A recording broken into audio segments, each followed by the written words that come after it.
Et nous allons d'abord suivre ce reportage qui fait le bilan de la participation des Diables Rouges à cette compétition. Avant de rentrer dans le débat, suivez. L'équipe nationale des Diables Rouges dames de handball, qui a pris part au Tekio, tournoi qualificatif des Jeux Olympiques Paris 2024 à Luanda en Angola, du 11 au 14 octobre, termine dernière parmi les 4 équipes participantes, derrière celle du Sénégal, qui l'a battue par 27 buts à 22.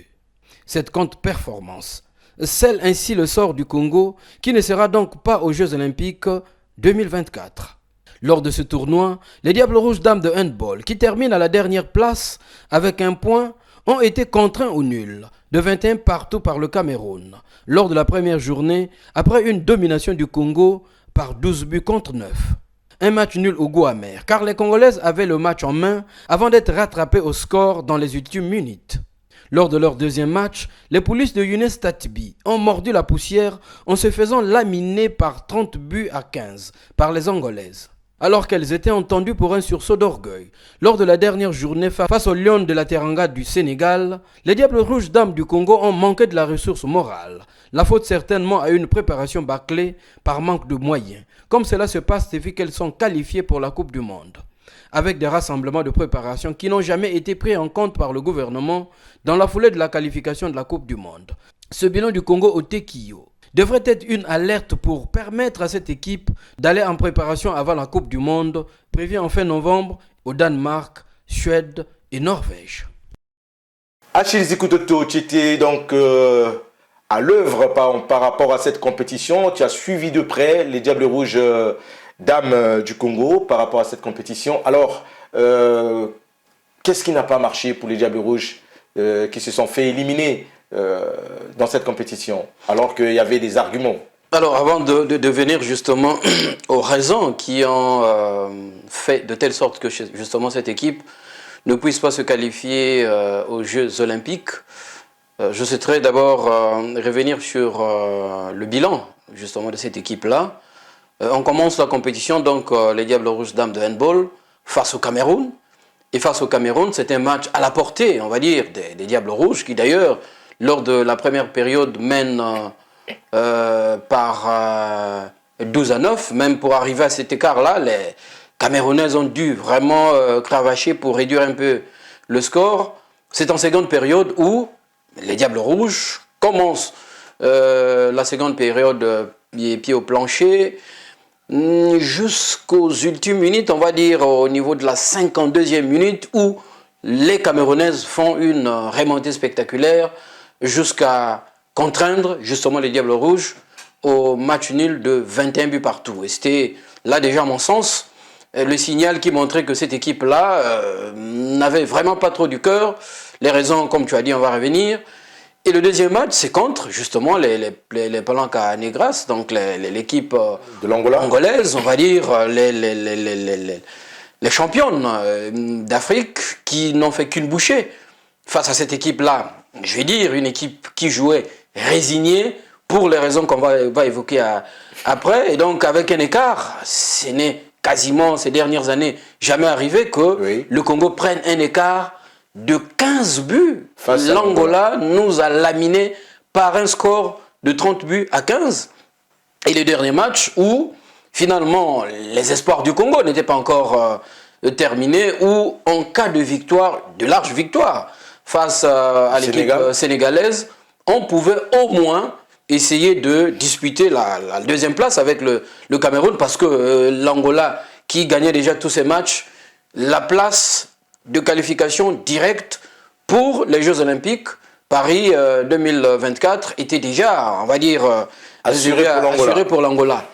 Et malheureusement, c'est lors de ce match où voilà, elle monte sur le terrain, on va dire, pour une équipe qui, bon, voilà, était là pour les formalités de départ justement de rentrer à la maison. Et donc, on s'est fait battre par cette équipe du Sénégal, et le résultat est là, c'est que le Congo ne s'est pas qualifié directement, parce que l'enjeu c'était d'être l'équipe première pour se qualifier directement au JO, sinon être deuxième pour avoir une deuxième chance de participer au Tekio international qui sera organisé par la Fédération internationale de handball en mars prochain.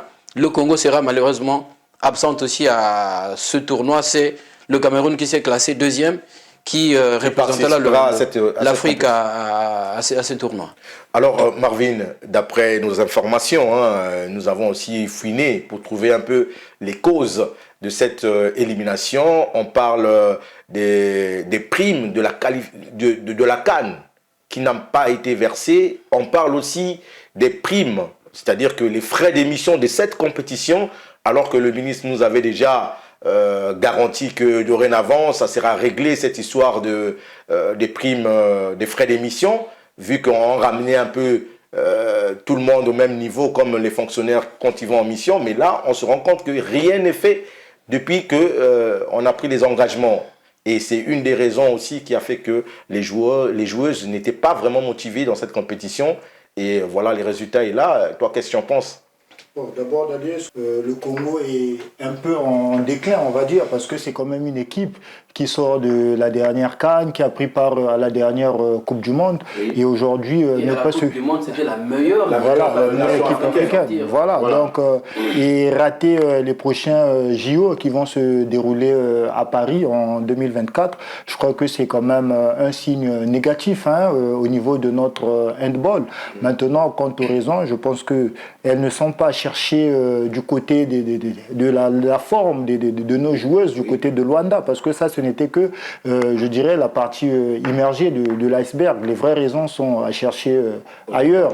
Quand je parle des raisons, il faut les chercher du côté même de nos autorités, les autorités sportives et les autorités politiques, parce que depuis un moment, je crois que sur ce plateau, on avait sonné l'alarme comme quoi que cette équipe ne jouissait pas des bonnes conditions de préparation, parce qu'elle se projetait déjà vers l'Angola où elle devrait prendre part à ce tournoi, malheureusement, auquel on n'a pas fait bonne prestation parce que l'équipe ne s'est pas mise dans des conditions adéquates. Il y a eu ce problème de prime dont vous parlez aussi, ce qui a d'une part aussi entamé le moral des joueuses. Même le président de la fédération de handball aussi était inquiet parce qu'il ne bénéficiait pas des moyens conséquents pour se préparer justement de la meilleure des façons et espérer arracher une place pour les JO. Donc au finish, moi je pense que tout ce qui se passe dans l'environnement du handball n'est pas du tout normal parce que quand les joueuses ont de la volonté, encouragez-les. Dans ce pays, ce ne sont pas les moyens qui manquent. Quand nous essayons de voir par comparaison ce qui se fait du côté du football, même si les résultats ne suivent pas, c'est injurieux quand on sait qu'au niveau du handball, les résultats très souvent suivent, mais il n'y a pas d'accompagnement. Donc cette façon de faire, je pense, devrait être revue. Donc c'est quand même triste de savoir que le Congo ne va pas participer à cette grande compétition alors qu'il y a des joueuses qui sont là, qui ont du talent, qui avaient vraiment soif de cette compétition. Et d'abord même sur certains matchs, notamment celui du Cameroun, on a vu que les joueurs à un moment, les joueuses se sont relâchées. C'est peut-être parce qu'elles se disaient bon, on a peut-être trop mouillé le maillot à la fin, il n'y a pas d'encouragement, donc donc elles se sont relâchées comme ça. Et je crois que cette prestation, ces résultats, ce bilan lamentable devrait interpeller nos autorités pour corriger le tir. Alors, Achille Zikudoto, voyons ce qui se passe. On se rend compte qu'on revient encore sur les mêmes problèmes qui fait qu'aujourd'hui, le sport congolais en général n'avance pas. Est-ce que on se pose la question, c'est comme si on voulait, on met les joueuses dans des conditions minables pour qu'elle puisse échouer. C'est comme si c'était un fait exprès. Bon, en tout cas, tu l'as dit, ça t'engage. Mais moi, je pense c'est une question. Mais tout à fait. Mais en même temps, c'est ton point de vue. Bon, je peux l'épouser, tout comme non. Mais sinon, Marvin a évoqué les raisons justement de cet échec. Vous savez, Francis Dadé, moi, je ne vois pas justement le Tekio comme la raison immédiate justement des déboires de cette équipe. Restons d'abord au niveau du handball. On va se souvenir ici que même pour aller à la dernière CAN où le Congo termine 3e, on a eu toutes les difficultés du monde et après la qualification, disons, je parle de l'avant-dernière CAN et lorsqu'on va à la Coupe du Monde, souvenons-nous, je me rappelle encore d'une vidéo conférence entre le ministre des Sports et les joueuses qui boudaient depuis l'Espagne là-bas. Parce qu'il n'y avait pas de prime. Le ministre des Sports était obligé de les convaincre en direct par visioconférence. Je pense qu'à partir de ce moment-là, on pouvait dire que pour les autres compétitions, qu'on évite un peu de faire le médecin après la mort. Nous nous souvenons, lorsqu'elle revient de la CAN, où elle, et de la dernière CAN au Sénégal, où elle nous ramène la médaille de bronze, reçue par le Premier ministre. Le Premier ministre, je retiens encore, peut-être pas mot à mot, le Premier ministre a dit « Vous vous êtes qualifiés à la Coupe du Monde, pas seulement vous, mais nous également, le Congo également, et même le président de la République. Donc, nous mettrons les moyens nécessaires, ça c'est de façon solennelle que le Premier ministre l'a dit, son ministre des Sports, le ministre des Finances devrait normalement suivre les directives de leur chef, parce que le Premier ministre, il est celui qui représente le président de la République dans le gouvernement, c'est lui qui donne les orientations, et les ministres comme on dit, des secteurs sont là pour exécuter. Bon, revenons maintenant au niveau de la préparation. C'est toujours les questions d'argent.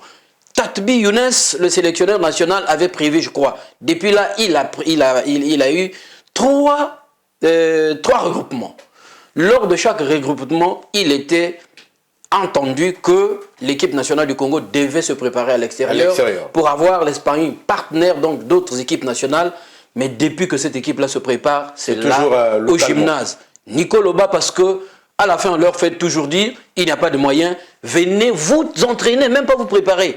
Et alors, vous vous rappelez que avant d'aller justement en Angola, c'était quasiment pareil. Quand vous ne vous préparez pas bien, lorsqu'il y a des questions d'argent, l'argent quand même est là pour motiver aussi les joueuses qui représentent une nation. Et il ne faut pas que les gens fassent exprès. Vous savez que dans cette équipe nationale, je vais le dire, ça va peut-être déranger les gens, nous avons beaucoup de binationales, donc des filles à double nationalité ou des filles qui ont d'autres nationalités, qui ont été naturalisées. Il faut que les gens sachent qu'ils n'ont pas la même perspective. Les gens peuvent comprendre ça comme ils veulent. Quand ils viennent jouer, oui, ils viennent représenter leur nouveau pays, mais je pense que le cœur ne va pas être le même qu'une fille qui est née à Kangambandi ou qui est née, je ne sais pas, à Tietie, à Pointe-Noire. Comprenez un peu ce que je dis? Oui. Donc, comme pour revenir sur ce que tu dis, est-ce qu'il y a une volonté justement de faire que les choses ne marchent pas au handball, au sport? Bon. La dernière question pour boucler ce sujet, est-ce que vous pensez que, vu le contexte actuel, à la Coupe du Monde, on risque de ne pas tomber dans ce genre de problème, c'est-à-dire que le groupe ne sera peut-être pas au complet et qu'il y en a peut-être qui vont refuser de répondre présent à cette compétition. Francis Dadé, la peur c'est celle-là, de voir certaines joueuses ne pas venir, entre autres ces joueurs binationales. Et parce que ça fait quand même un bon bout de temps pour certaines qui se sont naturalisées, ou même certaines, ça fait peut-être 3 ou 4 ans qu'elles évoluent dans quasiment toujours ces mêmes conditions où il y a toujours difficulté pour les billets, pour les primes, etc. Donc la peur c'est celle-là. Je pense que si on ne rectifie pas le tir, on ira faire du tourisme en Norvège, en Danemark et... Marvin, même question. Moi, je crois que les mêmes causes produisent les mêmes effets. Oui. Tant que rien ne se fera dans la gestion de notre handball, tant qu'il n'y a pas d'amélioration, je pense bien que nous allons retomber dans les mêmes travers. Et à la fin, ça serait peut-être encore plus grave, parce que les joueuses qui sont quand même là, elles ont un niveau assez bon. Une fois que celle-ci serait partie, je me demande si le Congo aura quand même cette capacité d'attirer encore d'autres joueuses capables de maintenir notre niveau. Donc on risquerait de créer une situation qui va davantage mettre notre handball dans le gouffre, et ça ce n'est pas bien. Je crois que comme l'a dit Achille, il est temps de rectifier le tir pour éviter que nous retombions dans les mêmes bêtises.